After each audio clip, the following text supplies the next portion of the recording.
Yeah. Good morning, everybody. Now, today we are going to start with the next chapter, that is goods sold on approval basis. Now, what is this goods sold on approval basis? ये है क्या exactly sir? अब इसको मैं directly अगर आपको समझाऊंगा इस तरह से नोट सामने रख के थ्योरी पढ़ के दिखाऊंगा तो आपको कुछ नहीं समझ में आना, ठीक है? सो बेटर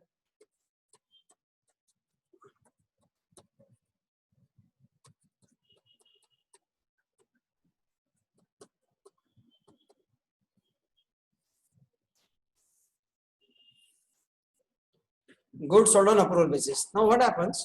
देखिए,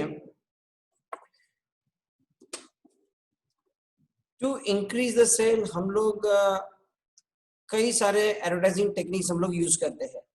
देखिए, किसी भी बिजनेस की ग्रोथ तब होती है जब उसका टर्नओवर बढ़ेगा, जब उसका सेल्स बढ़ेगा. Got it? तो सेल्स बढ़ाने के लिए हमने देखा था, अभी हमने जो चैप्टर डिस्कस किया, like that consignment, we can send the goods to our agent, है ना, उसको हम कमीशन देंगे, वो भी एक तरीका कर सकते हैं सर. ब्रांच भी हमारा एक ऑप्शन होता है.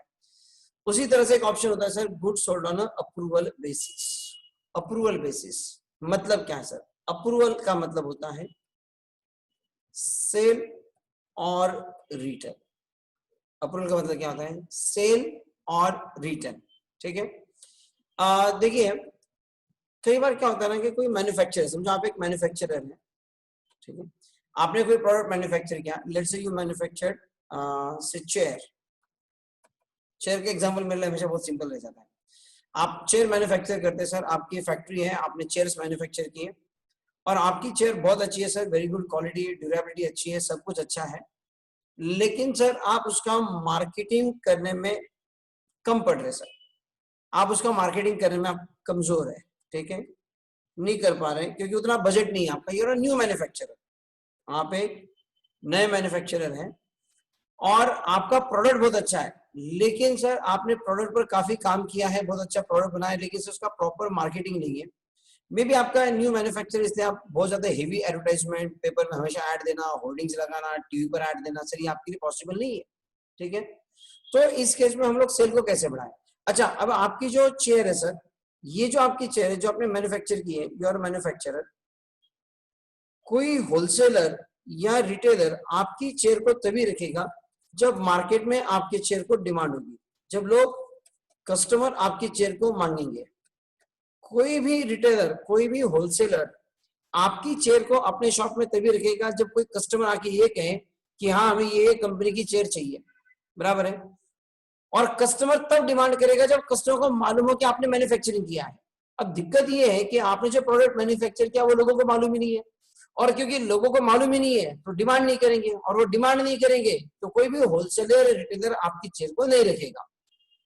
भाई, कोई भी होलसेलर रिटेलर जो होता है ना, वो तब प्रोडक्ट को रखता है जब वो बिकता है. भाई, आपका प्रोडक्ट तब बिकेगा जब कस्टमर डिमांड करेगा, और कस्टमर डिमांड तब करेगा जब उसको मालूम होगा, और कस्टमर को मालूम तब होगा जब उसकी कोई प्रोडक्ट की एडवर्टाइजमेंट हो, उसे मालूम पड़ेगा आप एक मैन्युफैक्चरर है, आपकी चेयर अच्छी है. तो कुल मिलाकर फिर हम लोग क्या करें? या तो हम लोग हेवी एडवर्टाइजमेंट एक्सपेंसेस करें, जो कि हमको पॉसिबल नहीं है इस वक्त. तो हम किस तरह से हमारे होलसेलर या रिटेलर को हम लोग कन्विंस करें कि वो हमारी प्रोडक्ट को रखें? ठीक है. तो इसके हम लोग क्या करते हैं, हमारा अब होलसेलर या रिटेलर सर हमारा कस्टमर है, वी आर अ मैन्युफैक्चरर, ये होलसेलर रिटेलर हमारा कस्टमर है. तो हम लोग क्या करते हैं, हम लोग उस रिटेलर को रिक्वेस्ट करते हैं कि भाई हम है ना तुझे 100 चेयर्स दे रहे हैं on approval basis. On approval basis, approval मतलब सेल और रिटर्न. हम उसे कहते हैं ये जो 100 चेयर ना, ये तू तेरे पास रख, सेल और रिटर्न बेसिस. मतलब ये 100 चेयर हमने तुझको दी, अगर तेरे पास आगे बिकता है तो कंटिन्यू, नहीं तो तू हमें इसको वापस दे सकता है. सो यहां हम क्या कहते हैं सर, बिल्कुल कंसाइनमेंट जैसा, हम लोग उसको यहाँ पर क्या दे रहे हैं? पोजीशन दे रहे हैं. हम लोग हमारे कस्टमर को क्या करें, हम उसको 100 चेयर का पोजीशन दे रहे हैं, और उसे हम कहते हैं कि तुझको 1 महीने का टाइम देते हैं, तो 1 महीने के टाइम में कोशिश करके देख, बिकता है तो ठीक, नहीं बिका तो हमें बोल देना, हम लोग उसको वापस लेके जाएंगे. बिका तो रखो, नहीं तो वापस कर दो. सेल और return, that is what called the approval basis. Is this very clear? तो हम लोग यहाँ पर क्या कहते हैं, सेल और रिटर्न। तो आज हम सिर्फ चेयर का, हमारे प्रोडक्ट का पोजीशन जो है हम कस्टमर को देते हैं और उसे टाइम देते हैं। Let's say we are giving 1 month period. अब ये पीरियड क्या होना चाहिए सर, वो डिसाइड किया जाएगा, ठीक है। सो 1 मंथ पीरियड का टाइम हमने उसको दे दिया और 1 महीने में उसने डिसाइड करना है कि whether he want to buy the chair, yes और नो। अगर उसने कहा यस तो ही ये सेल माना जाएगा, उसने कहा नो तो कुछ नहीं सर, हम उसके यहां से चेयर वापस लेकर आएंगे।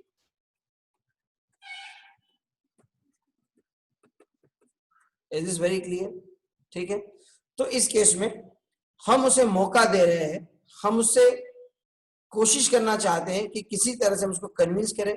सर अगर हम उसको कहेंगे ना तू बाय करो, हमको पैसे दे दिए इमीडिएटली, तो वो कहेगा भाई साहब उठाओ चेयर यहाँ से, कोई नहीं खरीदता आपकी चेयर को। तो हमने उसको एक ऑप्शन दिया कि भाई ये स्टॉक तेरे पास रख, बिका तो ठीक, नहीं बिका तो तू वापस दे दे। दैट इज व्हाट सेल और रिटर्न बेसिस। इनफैक्ट आज के डेट में देखिए सर ऑनलाइन में यही होता है। कई सारी ऑनलाइन कंपनी आपको ये ऑप्शन देती है कि आप प्रोडक्ट को खरीद लीजिए, पैसे दे दीजिए और आपको 1 महीने का टाइम है। जो फीचर्स, जो प्रोडक्ट के फीचर्स कंपनी ने गिनाए हैं, अगर आपको लगता है कि उस फीचर्स के ऊपर ये प्रोडक्ट खरा उतरता है तो रख लीजिए। अगर आपको लगता है कि नहीं ये प्रोडक्ट आपकी नीड को सेटिस्फाई नहीं करता, आप कंपनी को इन्फॉर्म कर दीजिए, उनके कुछ टर्म्स एंड कंडीशंस होते हैं, उसमें अगर फिट बैठा तो आपसे प्रोडक्ट वापस ले लेंगे और आपको पैसे दे देंगे। Got it? तो इसलिए आज के दिन में एक रेगुलर फीचर बन चुका है सेल और रिटर्न बेसिस पर। पहले इस चैप्टर का बहुत ज्यादा वेटेज नहीं था, लेकिन आज की डेट में ये बिल्कुल नॉर्मल फीचर बन गया है, खास करके ऑनलाइन में सेल और रिटर्न बेसिस ये बड़ा नॉर्मल फीचर बन गया है। तो इसलिए इंस्टीट्यूट ने इसके ऊपर एक पूरा चैप्टर बना दिया है। पहले इसका अकाउंटिंग कुछ अलग था, लेकिन अब इसके ऊपर काफी सिस्टमैटिक तरीके से अकाउंटिंग के गाइडलाइंस भी इंस्टीट्यूट ने दी है। और इम्पोर्टेंट बात यह है कि अब तक के जितने भी फाउंडेशन के एग्जाम हो गए, उन सभी फाउंडेशन एग्जाम में ऑलमोस्ट हर एग्जाम में, शायद एक एग्जाम में नहीं था, बाकी सभी एग्जाम में सेल और रिटर्न बेसिस पर एग्जाम में क्वेश्चन आया हुआ है। So this is what the one of the very important chapter. Okay, अब इसमें अकाउंटिंग किस तरह से होना चाहिए, ठीक है। सबसे पहले तो बात यह है कि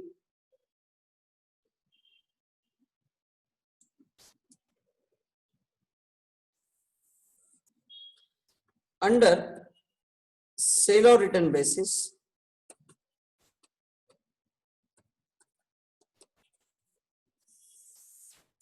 number 1, only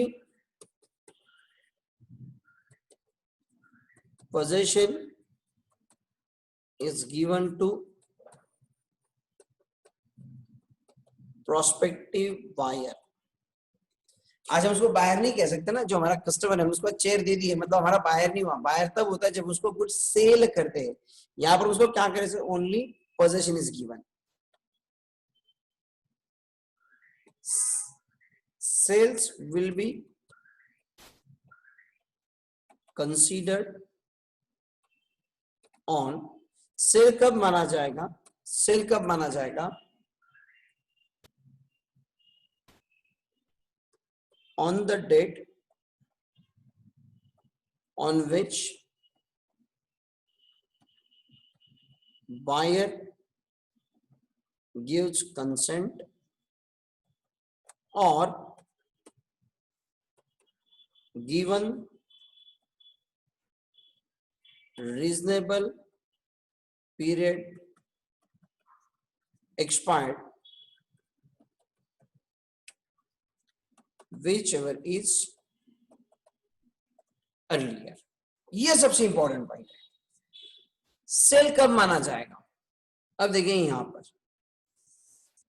लेट्स से हमने 1 जून को यहां पर 100 चेयर्स हमने कस्टमर को डिलीवर करा दी और हमने उसे क्या कहा, भाई 30 जून तक तू कोशिश कर ले, 30 जून तक कोशिश तो करके देखते बिकता है कि नहीं बिकता है, नहीं बिकता तो वापस दे देंगे। अब इसके वजह से हमने 100 चेयर का 1 जून को उसे क्या दिया, सिर्फ पोजीशन दिया, हमने उसे पोजीशन दिया सिर्फ। Got it? अब ये उसका हम सेल कब माना जाएगा कि अगले 30 दिनों में अगर बायर को ऐसा लगा कि यार ये चेयर बिकती है, अच्छी है, कस्टमर को पसंद आती है, और उसने क्या किया सर, उसने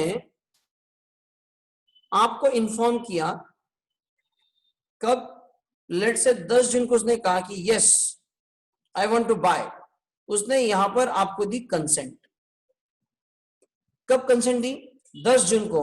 अगर उसने 10 जून को कंसेंट दी है तो ये 10 जून को सेल माना जाएगा। Got it? समझो उसने 25 जून को कंसेंट दी, मतलब ये 10 जून को नहीं दी, 25 जून को दी, तो सर ये 25 जून को सेल माना जाएगा। अगर समझो उसने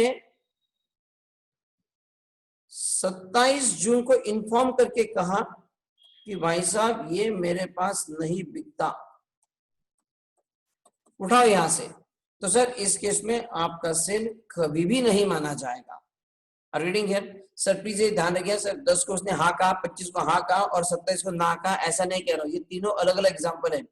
मैं कह रहा हूं सर उसने 10 जून को अगर हाँ कहा तो 10 जून को सेल, 25 जून को सेल कहा, इसका मतलब 10 जून को नहीं कहा है, 25 जून ही कहा है तो 25 जून को सेल। अगर उसने 27 जून को कहा हमारे पास नहीं बिकता है तो सर इस केस में ये सेल कभी भी नहीं होगा। और अगर समझो 30 जून तक he remained silent, he remained silent, मतलब कुछ भी नहीं बताया, मतलब सर उसने आपसे हाँ भी नहीं कहा और ना भी नहीं कहा, he not said yes, he not said no, sir वो साइलेंट है, उसने कुछ बताया ही नहीं। उस केस में फिर 30 जून को, फिर 30 जून को ये सेल माना जाएगा। Is this very clear? तो सेल कब माना जाएगा? The date on which buyer gives consent, जिस तारीख को उसने हाँ कहा उस तारीख को, या फिर given reasonable period expired which ever is earlier, जो जल्दी होगा वो। अगर 10 तारीख, 12 तारीख, 20, 22 तारीख को कभी अगर वो हाँ कहेगा तो उस दिन सेल माना जाएगा, और अगर उस दिन उसने कुछ भी नहीं कहा और 30 जून तक भी कुछ नहीं कहा तो रीजनेबल पीरियड खत्म हो गया तो 30 जून को इसको सेल माना जाएगा। It is very clear? समझ में आया होगा आपको? इतना पॉइंट आप जरा लिख लीजिए याद। चैप्टर हेडिंग दीजिए सेल और return basis, good sold on sale और return basis, please write down.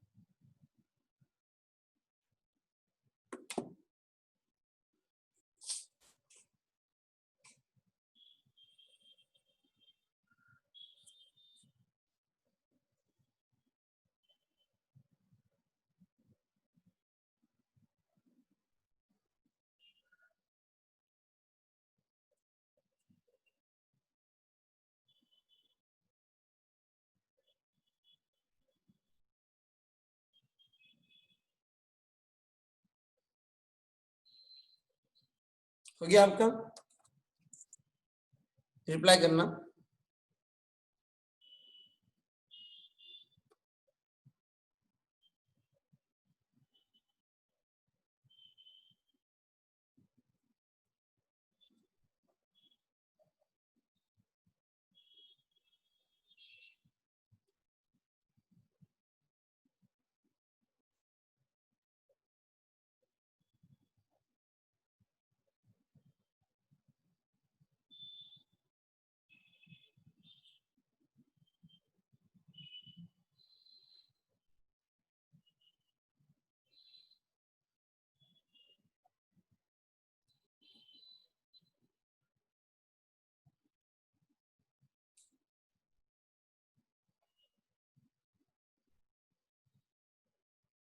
Okay,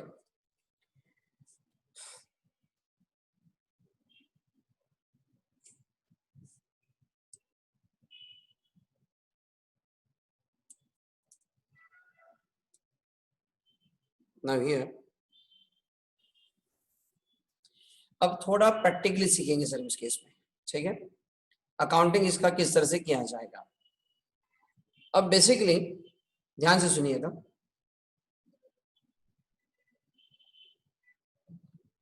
let's say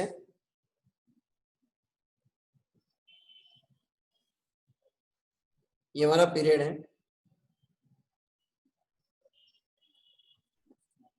1 अगस्त से 31 अगस्त। लिखना कुछ भी मत, सब समझने का काम है। 1 अगस्त, यहां पर हमने 1 लाख के goods send on approval basis, ठीक है। 1 और हमने गुड्स भेज दिए। यहां पर 12 अगस्त को 40,000 ने कंसेंट दे दी, हाँ भाई ये गुड्स हमें चाहिए। सर यहाँ पर 23 अगस्त को इन्होंने 20,000 के गुड्स है, 20 नहीं 25 कर लेते, बल 30 कहते, चलो नहीं 25 कर लेंगे।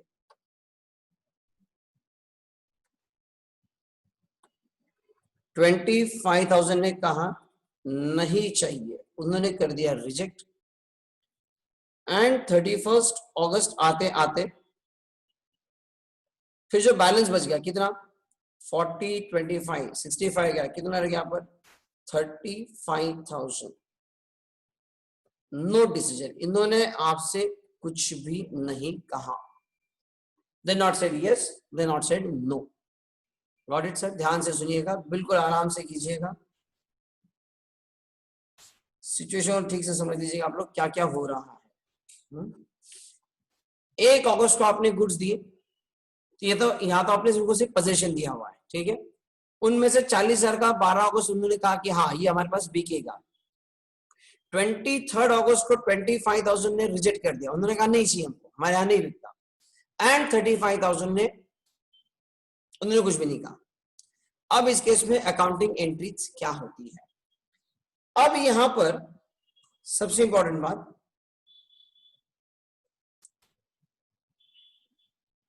If goods sold on approval casually,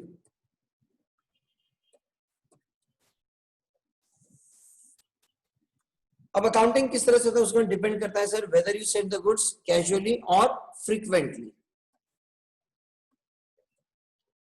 weather we send accounting किस तरह से, ये डिपेंड करेगा गुड्स सेंड आइदर कैजुअली और फ्रीक्वेंटली। तो मैं सब बात कर रहा हूं सर गुड्स सेंड कैजुअली, मतलब कभी तो भी आप ये गुड्स अप्रूवल पर भेजते हैं, या आप रेगुलर नहीं भेजते सर, कभी तो भी आप ये कैजुअली भेजते हो, ठीक है। अब ये वाली सिचुएशन है, तो मतलब कुल मिलाकर आपको 2 बार अकाउंटिंग समझना है। कैजुअली भेजा तो अकाउंटिंग कैसे होगा, फ्रीक्वेंटली भेजा तो अकाउंटिंग कैसे होगा ना। कैजुअल अप्रोच में आपका अकाउंटिंग किस तरह से होगा ये हम लोग डिस्कस कर रहे हैं।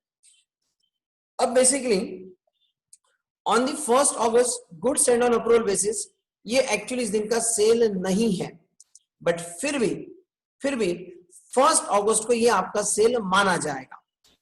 1 अगस्त को आपका सिर्फ पोजीशन ट्रांसफर होता है, this is not sale. 1 August only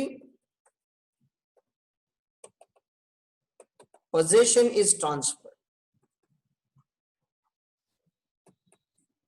and not a sales।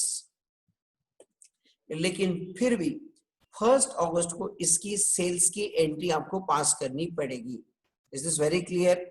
Sir ये सेल्स नहीं है, लेकिन सर ये फ्यूचर में हो सकता है, जो भी है सर इंस्टीट्यूट ने जो करके दिया है उसके हिसाब से on 1 August we'll have to pass the entry for sales। आप लिखिएगा मत, आप कुछ भी मत लिखना। तो हम लोग एंट्री क्या कर देंगे, आज हमने सेल किया तो एंट्री क्या होगी सर मेरी, is it a cash account debit और debtors account debit? Sir credit तो सेल्स को आ जाएगा, to sales account ₹1 lakh. Debit किसे आएगा, डेटर्स को डेबिट आएगा कि कैश को डेबिट आएगा? क्या जिसको हमने अप्रूवल बेसिस पर दी है हम उससे ये कहेंगे नहीं भाई एक काम कर, तुझको गुड्स दिया तो ₹1,00,000 मुझको आज के आज दे दे, बाद में तुझको पसंद नहीं आए तो पैसे वापस कर दूंगा? ऐसा हो ही नहीं सकता सर, जिसमें आपको कभी भी कैश आज नहीं मिलती है। सो नेसेसरली ये आपका आएगा debtors account debit. Necessarily sir यहाँ पर आपका सेल जो होगा ये क्रेडिट सेल ही होगा। Being goods send on approval basis. Okay now अब आगे 12 अगस्त सर 12 अगस्त को 40,000 ने आपको कंसेंट दे दी, इसकी एंट्री क्या होगी आप बताइए मुझको। क्या सर 12 अगस्त में इन्होंने कंसेंट दे दी, मतलब एक्चुअली यहाँ पर हमारा सेल माना तो जाएगा सर, क्योंकि इस दिन एक्चुअली सेल माना जाएगा। सर 12 अगस्त को मैं एंट्री क्या करूंगा इस केस में आप बताइए मुझको।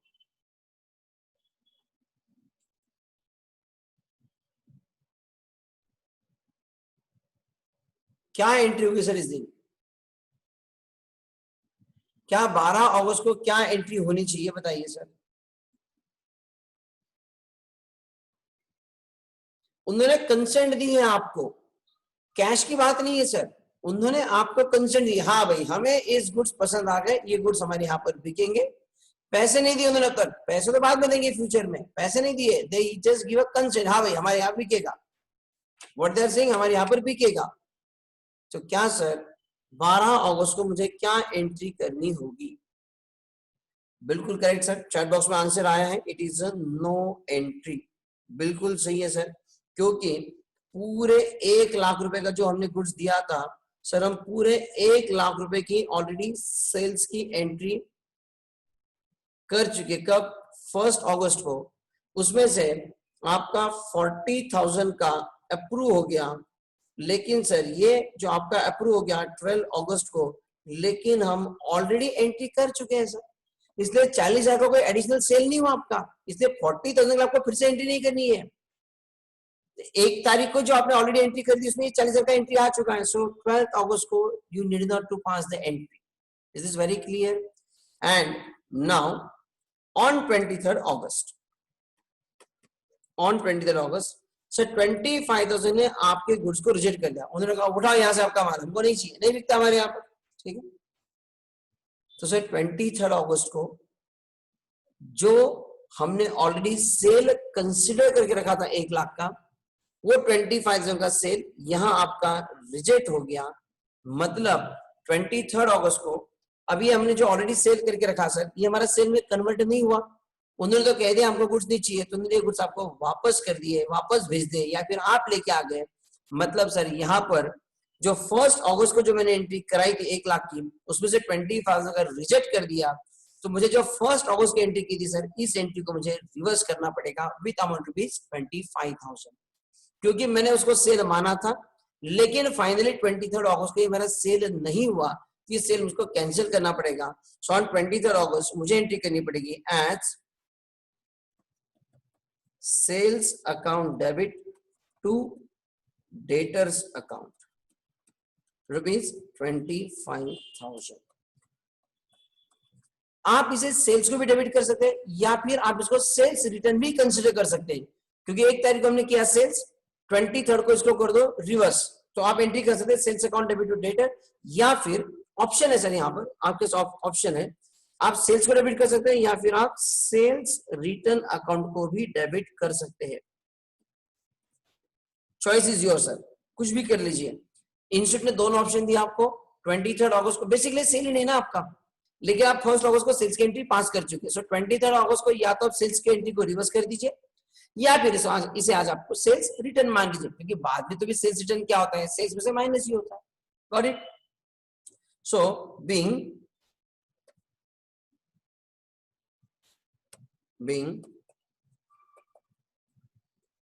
sales rejected by customer and goods return. Is this very clear? And से बताइए 31 अगस्त को, अब इसका आंसर आप मुझे जरूर देंगे सर। 31 अगस्त 31 अगस्त को 35,000 का अभी तक कोई डिसीजन नहीं आया, तो हमने क्या करेंगे सर, 35,000 के लिए अब तक इसका कुछ भी नहीं आया, इन्होंने हाँ भी नहीं कहा और ना भी नहीं कहा, तो सर इन दैट केस 31 अगस्त को ये सेल माना जाएगा। ये हम क्या करेंगे, इसको हम सेल्स मानेंगे। सो 35,000 को हम लोग इसको सेल्स मान लेंगे, क्योंकि सेल्स कब माना जाता है, the date on which buyer gives a consent और the given reasonable period time expired which is earlier. तो महीने भर का टाइम दिया था सर, इन्होंने महीना भर में कुछ भी नहीं कहा, तो 31 अगस्त को भी ये लोग साइलेंट रहे, तो 31 अगस्त इसको सेल माना जाएगा। मुझे बताइए सर 31 अगस्त को मुझे एंट्री क्या करनी होगी, क्या एंट्री होगी 31 अगस्त को, सेल्स की एंट्री क्या होगी 31 अगस्त को? सारे बच्चे बताएंगे सर। मानसी कहती है नो एंट्री। मानसी क्यों एंट्री नहीं होगी, सेल तो होगा ना ये हमारा। हाँ सर बिल्कुल करेक्ट, बिल्कुल सही कहा उसने। सर इसकी एंट्री हम ऑलरेडी लिख चुके हैं, क्योंकि हमने जब 1 लाख की एंट्री कराई थी ना सर, ये पूरे 1 लाख रुपए की पूरा डब्बा देखिए आप लोग, ये 1 लाख रुपए जब हम एंट्री कर चुके थे, तो उसमें हमारा ये जो 35,000 का पार्ट है जिसके लिए हमें आज तक कोई कंसेंट नहीं मिली सर, इसकी भी एंट्री ऑलरेडी हो चुकी है। So that entry is already there. So on 31st August, sir, there will be no entry. मुझे कोई भी एंट्री नहीं करनी है, क्योंकि उसकी एंट्री मैं ऑलरेडी 1 अगस्त को कर चुका। Is this very clear? बस इतना ही तो आपको करना था। ये आता है सर एग्जाम में कम से कम 6 नंबर को। तो 1 तारीख को आपने सेल कर दिया, उसकी एंट्री कर दीजिए, ठीक है। हालांकि उस दिन वो सेल नहीं होता है, लेकिन हमारा इंस्टीट्यूट कहता है कि इसकी एंट्री आपको पास करनी है, तो छोड़ दीजिए सर, इसके झगड़े में नहीं जाएंगे हम लोग। And pass the entry on 1 अगस्त, तो हमने एंट्री करा दी सर, फुल सेल की हमने एंट्री करा दी, debtors account debit to sales. फिर आगे चल के जिन्होंने हमें कहा 40,000 का, जिन्होंने कहा कि हमने ये गुड्स अप्रूव कर दिए, तो उसके में फिर से अतिरिक्त फिर से सेल्स की कोई एंट्री करने की जरूरत नहीं है। क्यों नहीं है सर? अरे भाई उसकी एंट्री हम ऑलरेडी कर चुके। फिर 25,000 के लिए 23 अगस्त को इन्होंने रिजेक्ट कर दिया। हाँ, इस केस में मुझे अब रिजेक्ट के लिए रिवर्स एंट्री करनी पड़ेगी, क्योंकि मैंने इसको पहले सेल्स मान लिया था, लेकिन अब मेरा सेल नहीं है, तो मुझे इसको कैंसिलेशन की एंट्री करनी पड़ेगी। सो कैंसिलेशन के लिए आप एंट्री कर सकते हैं sales account debit to debtor, या फिर instead of sale you can debit to sales return account debit to debtor. And 31 अगस्त को सर ये अब तक अप्रूव नहीं हुए। अब सर जब अप्रूव नहीं हुए तो नहीं हुए सर, इन दैट केस हमें इसको क्या करना पड़ेगा, हमें इसको अप्रूव मान लेना पड़ेगा। एंड मुझे इसकी फिर ये सेल्स माना जाएगा, तो इसकी कोई एंट्री नहीं होगी, क्योंकि ऑलरेडी एंट्री हो चुकी है। Got it? So now please write down the first question. Heading दीजिए, if goods sold on approval casually, if goods sold on approval casually,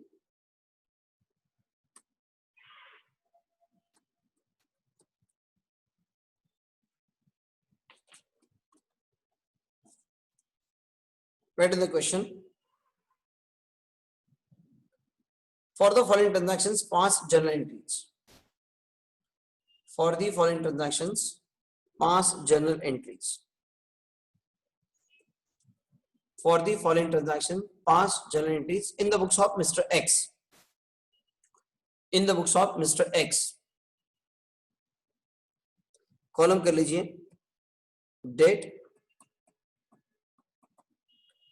particulars and amount।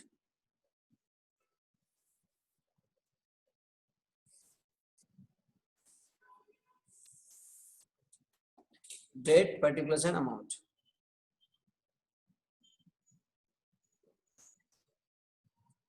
Write down, date में लिखिए 1 अगस्त, goods send on approval, goods send on approval 1 lakh, 1 lakh. 12 अगस्त, goods accepted by customer 40,000। 23rd August, goods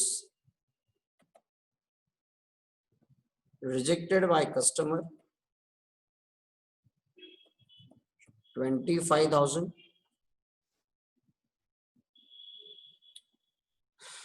That's it।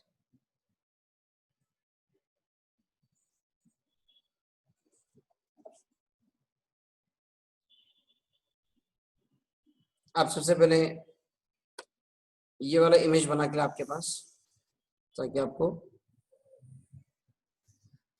आगे easy रहेगा। And the entry is given to you.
Please complete it.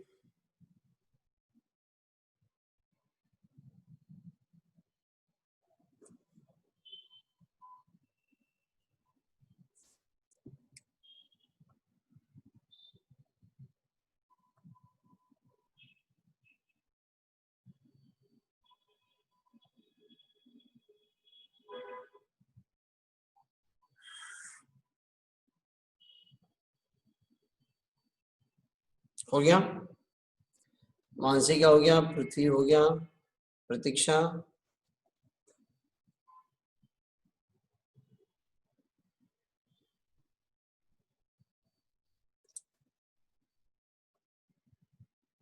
हो गया। चलो very good. हाँ, अब देखो बच्चों, इसमें दिक्कत कहाँ आती है, कहाँ कुछ प्रॉब्लम आ सकता है।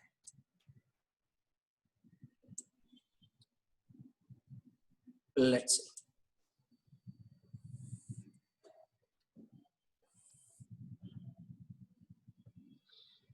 ऐसा हो गया सर कभी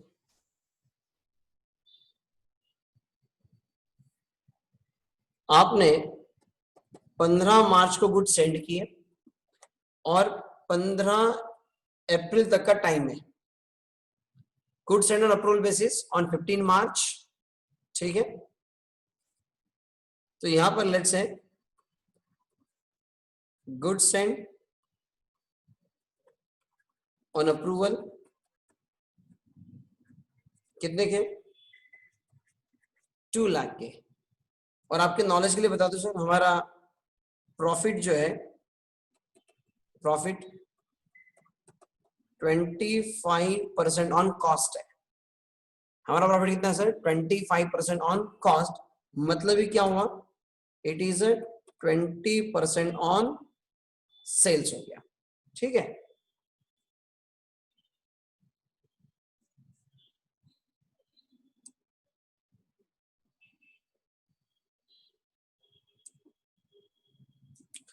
पंद्रह मार्च को हमने गुड सेंड किए ऑफ रुपीज 2 लाख।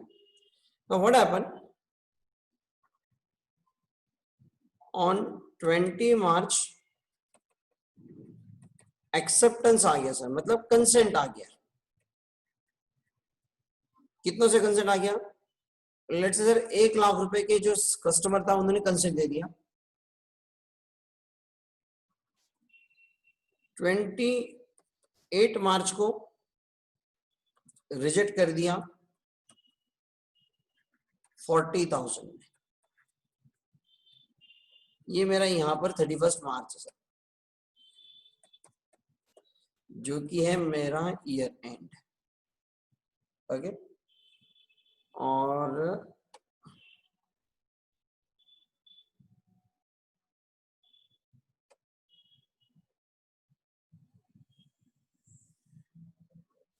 ये यहां पर मैं ले लेता हूँ 15, मतलब सेंटर आ जाएगा 31 मार्च। बस ये वाली पोजीशन है आपकी। अब ध्यान से सुनिए बच्चों, क्या होगा, क्या होगा सबसे पहले? हम क्या करेंगे, देखो सबसे पहले on 15th of March, 15th of March we send the goods on approval basis, तो इसकी हमने एंट्री पास करा दी। आप लिखिएगा मत, प्रॉब्लम आपको आगे समझ में आएगा, ठीक है, आप ध्यान दीजिए सिर्फ। 15 मार्च को हमने गुड्स ऑन अप्रूवल बेसिस, तो इस दिन हमारा सेल है क्या, नहीं है, लेकिन हमको एंट्री पास कर देनी है, ठीक है। सो इस दिन हम एंट्री कर देंगे, it is a debtors account debit to sales account ₹2 lakh. आप प्लीज लिखिए मत, धमाका इसमें आगे होने वाला है सर। 15 मार्च, फिर being goods sent on approval basis, being goods sold on approval basis, then 20th मार्च। हाँ, आप मुझे बताइए 20th मार्च को क्या करना पड़ेगा। 1 लाख रुपए के गुड्स उन्होंने एक्सेप्ट कर लिए सर, 1 लाख रुपए के गुड्स उन्होंने एक्सेप्ट कर लिए। मुझे 20th मार्च को क्या करना पड़ेगा, आप बताइए, कौन बताएगा सर 20th मार्च को मुझे क्या करना होगा। यस, बिल्कुल सही आंसर सर। सर इस दिन हमें कोई एंट्री नहीं आएगी। प्रतीक्षा ने बिल्कुल सही आंसर दिया, पृथ्वी ने भी आंसर दिया, मानसी ने भी आंसर दिया, very good sir. In this case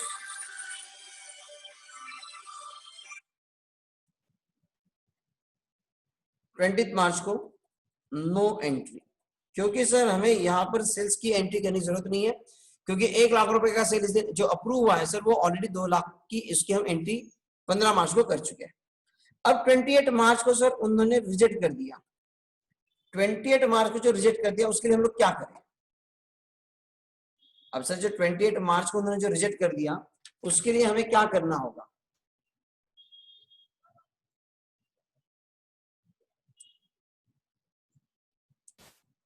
twenty March के लिए से हमें क्या करना होगा, जो सेल्स हमने ऑलरेडी लिखा था सर लेकिन वो रिजेक्ट हो गया, सो मुझे सेल्स की एंट्री को रिवर्स करना पड़ेगा। सो मेरी एंट्री हो जाएगी, इट इज सेल्स अकाउंट, या फिर हम किसे डेबिट कर सकते हैं सर, या फिर हम किसे डेबिट कर सकते हैं, सेल्स या फिर sales return account debit to debtors account, to debtors account. What is the amount? 40,000. 40,000.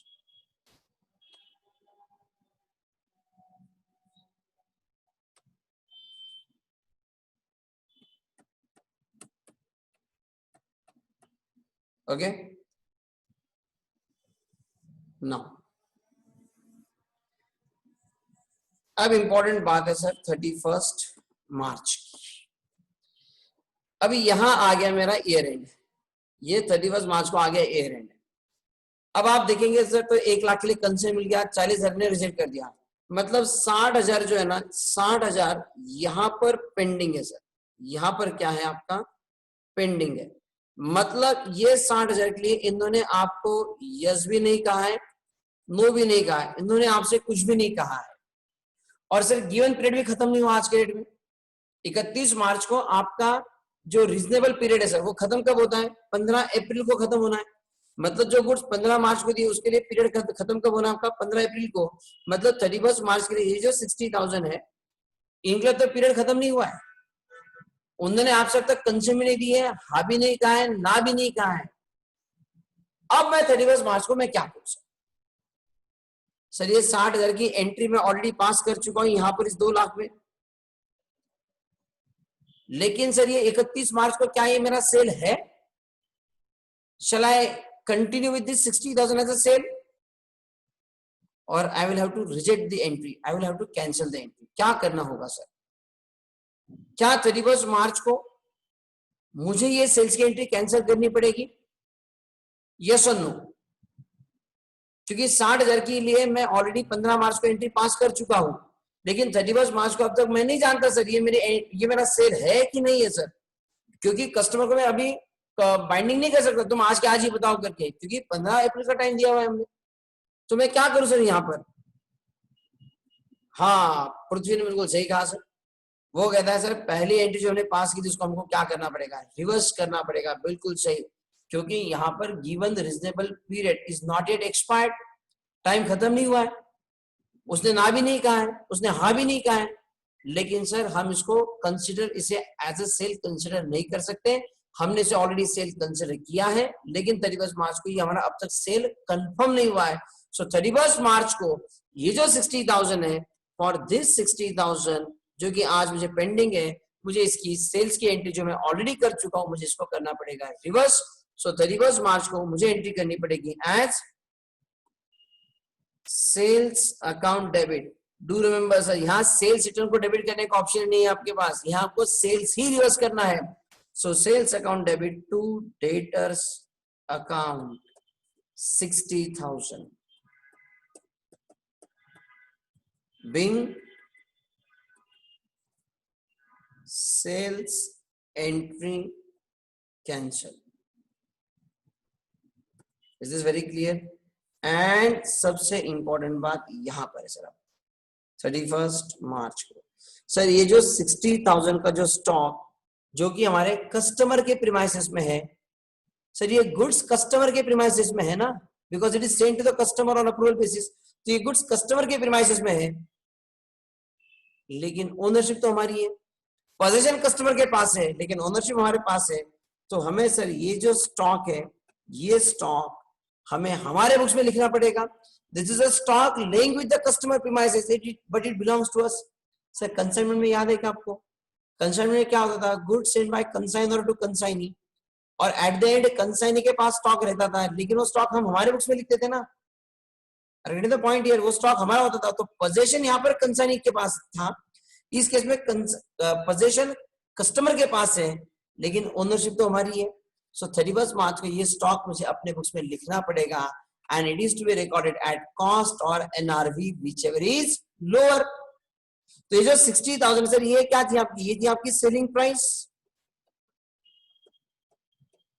बराबर है। इसकी कॉस्ट क्या है? 60,000, ये जो आपकी सेलिंग प्राइस है सर, इसकी कॉस्ट क्या है? तो इसलिए मैंने आपसे कहा था we send the goods at 25% profit on cost, मतलब 20% on sales.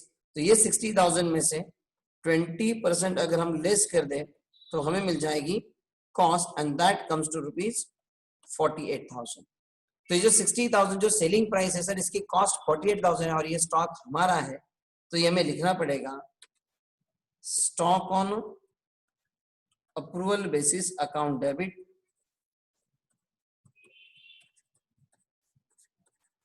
To trading account. ये स्टॉक हमें हमारे ट्रेडिंग अकाउंट में दिखाना पड़ेगा। जैसे हम दिखाते ना stock in hand, closing stock दिखाते, ट्रेडिंग को हम क्रेडिट दिखाते बाय क्लोजिंग स्टॉक, मतलब वो स्टॉक क्या होता है? हमारे पोजीशन में होता है, हमारे प्रीमाइसेस में होता है, हमारे शॉप में होता है। तो ये भी तो सर हमारा ही स्टॉक है।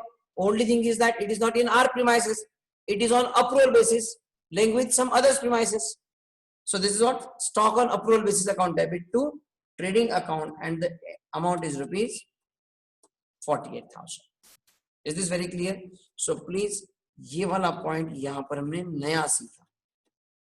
ये कब दिक्कत आती है? अगर ये जो मेरा पीरियड है ना, ये अगर पीरियड मेरा 1 जनवरी टू 31 जनवरी होता तो प्रॉब्लम नहीं आता सर। 1 जनवरी से 31 जनवरी है तो वो रीजनेबल पीरियड उसी साल के अंदर ही खत्म हो गया, लेकिन एक केस आ गया आपकी बॉर्डर पर। The some part is in 1 financial year, ये एक फाइनेंशियल ईयर में गया, और ये अगला 31 मार्च का आगे part it is in your 2nd financial year. तो इस केस में आपको ये प्रॉब्लम आएगा, और एग्जाम में जो प्रॉब्लम आएगा ना, उसमें ये वाला प्रॉब्लम वो जरूर देंगे आपको, बॉर्डर लाइन वाला। क्लियर है आपको? So please write down. मैं क्वेश्चन बोलता हूं, आप लोग लिखेंगे। For the following transactions, pass journal entries. For following transactions,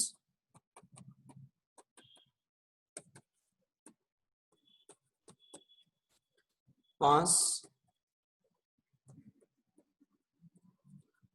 journal entries in the books of X.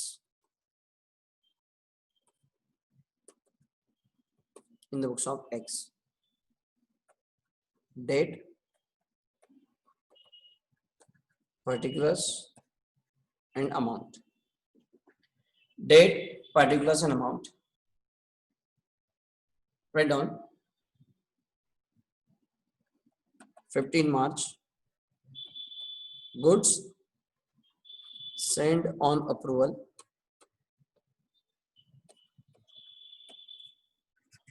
2 lakh. ठीक है. 20th March. Goods approved by customer.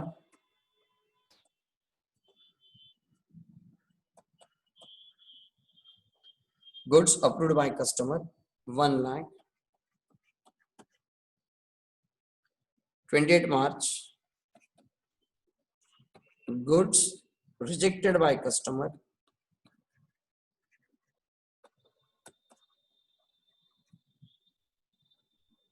40,000.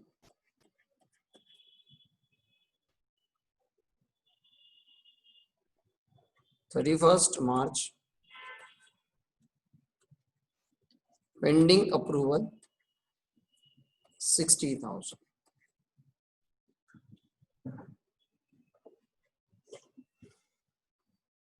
आगे देखिए. नेक्स्ट टाइम लिखे आप लोग. Mister x sold goods at 25% profit on cost. Next time, accounting year ends on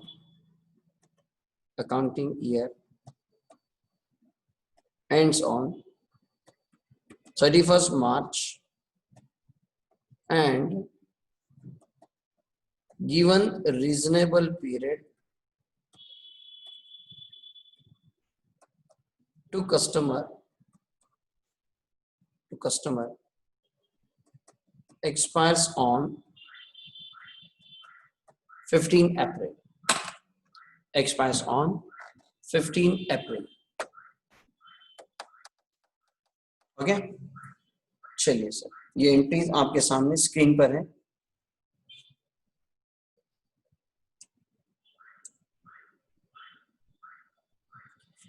line draw नहीं की तो भी चलेगा, एज यू विश.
आपको कुछ डाउट क्वेरी है तो आप पूछ लीजिएगा।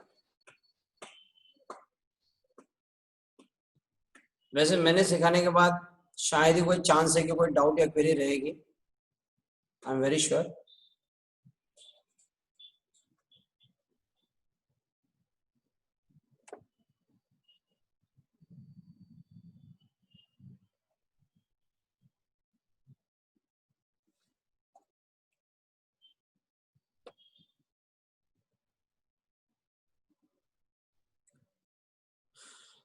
हो गया प्रतीक्षा?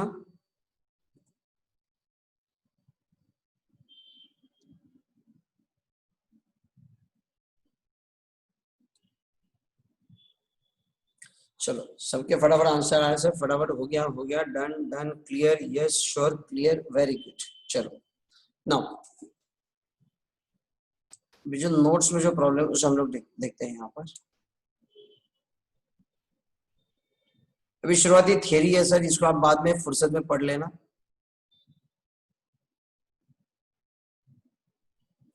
हाँ, आइए सर, ये वाला क्वेश्चन आपके सामने।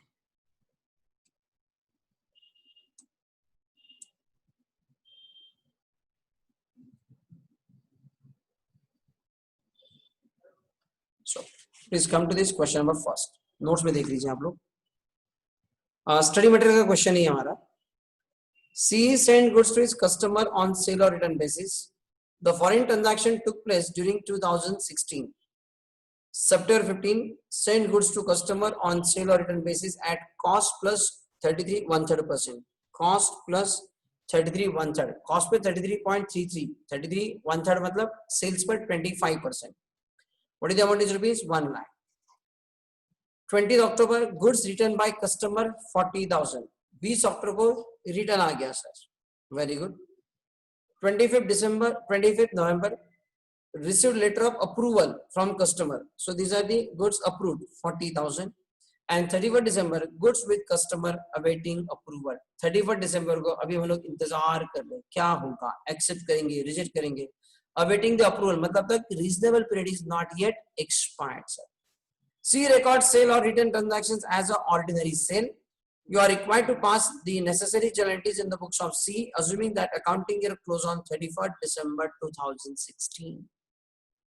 31st December 16 को ईयर एंड होता है, तो इसके एंट्रीज क्या क्या होगी?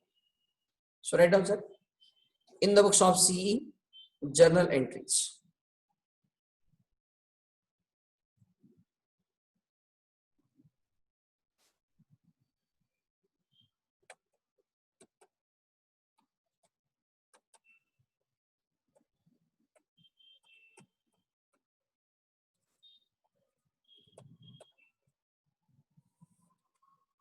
जर्नल एंट्रीज, तो पहले एंट्री September 15 को send goods to customer on sale or return basis at cost plus 33.13% rupees 1 lakh। सो 15 सितंबर को आपकी पहली एंट्री क्या हो जाएगी? It is a debtors account debit to sales account 1 lakh 1 lakh being goods sent on approval basis। goods sent on approval basis 15th of September। then 20th October sir, अगली तारीख 20th October goods returned by customer। अब goods वापस आ गया 40,000 के, तो जो entry आपने already pass की थी आप उसे या तो रिवर्स कर दीजिए या फिर सेल्स रिटर्न को डेबिट कर दीजिए। दोनों चॉइस इंस्टीट्यूट ने दिए हुए। आप सेल्स को डेबिट करेंगे तो भी चलेगा, आपने सेल्स रिटर्न को डेबिट किया तो भी चलेगा। सो हियर एंट्री गई मेरी sales account debit to debtors account 40,000 being goods returned by customer, being goods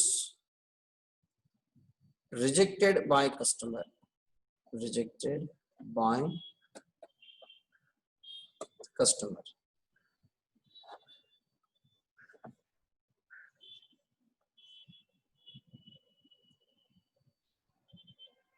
ओहो, मानसी का हो गया, वेरी गुड। फिर 25 नवंबर sir, receive letter of approval from customer, तो इसकी एंट्री कुछ नहीं होगी, तो इसके लिए क्या करना, नीचे नोट में लिख देना आप लोग बाद में, note, no entry required on 25 November for goods approved by customer, ठीक है। सो 25 नवंबर को कोई एंट्री पास करने की जरूरत नहीं है। Then December 31 goods with customer awaiting approval, so 31 दिसंबर को this are awaiting the approval, sir waiting में है, तो इन दैट केस हमें जो सेल की जो एंट्री हम ऑलरेडी कर चुके हैं सर, यह तक हमारी फाइनल हमारा कंफर्म सेल नहीं है और हम ऑलरेडी सेल को क्रेडिट कर चुके हैं, हमें इसको कैंसिल करना पड़ेगा। सो एंट्री हो जाएगी आपकी sales account debit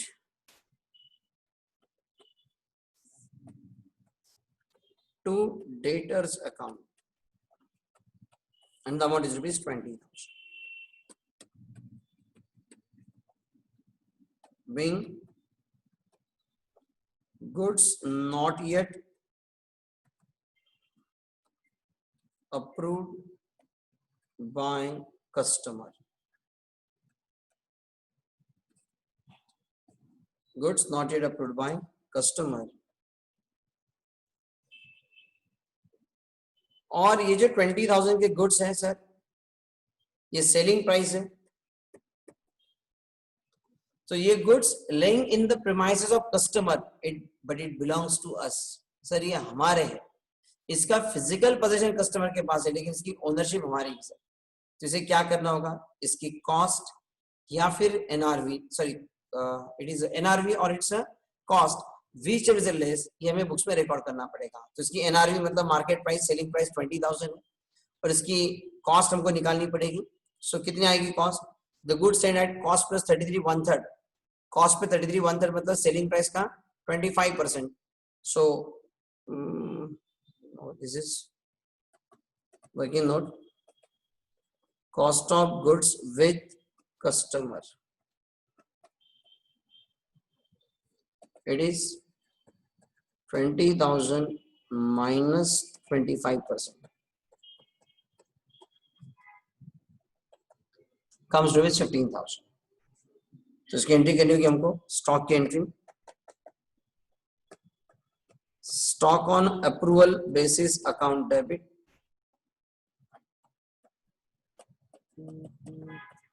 to trading account